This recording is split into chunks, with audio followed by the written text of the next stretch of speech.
Yo, what up mga guys? So ngayong araw nga po pala samahan niyo ako mamalengke dahil bibili tayo ng aming kakainin ngayong lunch. Wow! Bibili tayo ng ulam namin mga guys. At yun na nga, wala nang palit-palit ng damit, tayo lalarga na. Ayan, dalang-dala na ako ng payong diyan at kainit naman sadya, walang joke. At ayun na nga mga guys, kailangan binigay sa atin pirang pambiling ulam, klaseng pecha de peligro, taari na lang pambili.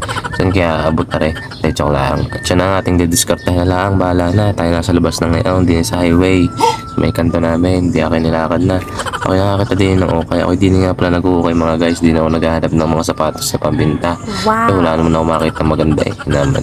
Wala din yung hinahanap At yun na mga guys, nakakita ko din ng Converse Chuck Taylor.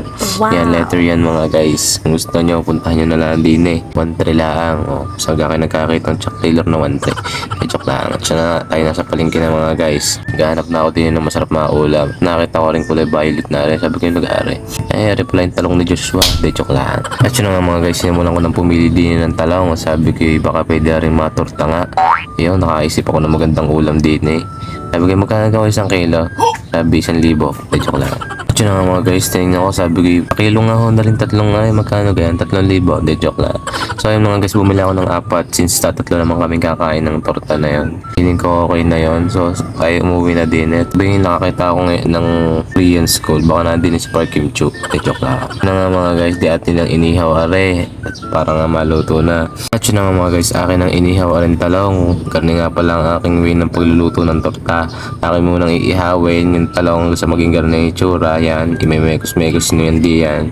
Ikot-ikotin nyo hanggang sa masunog yung buong bahay nyo. Joke lang. Kasi na nga mga guys, binuksan ko na yung itlog diyan at nilagyan ko ng lason. Joke lang. Nilagyan ko na ng asin at nilagyan ko na ng gabok galing sa ilog ng Eucatis. Joke lang.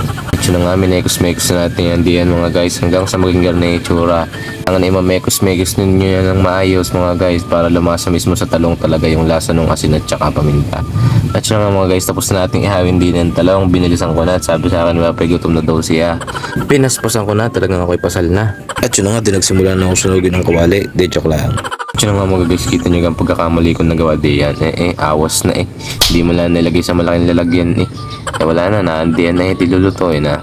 Yun nga mga guys, atin ang lulutuin. Kapag kita nyo sunog na yung kawali, edi ilagay nyo ng talong. Joke lang. Habang tayo nagluluto din pwede kang makikilike at share naman ang ating video. Kung di mo kalabisan sa inyo, ay pakikipollow na din ang ating page para happy ang ating buhay. Yung binilisan ko din ang pagluluto din baka nga mainip kayo.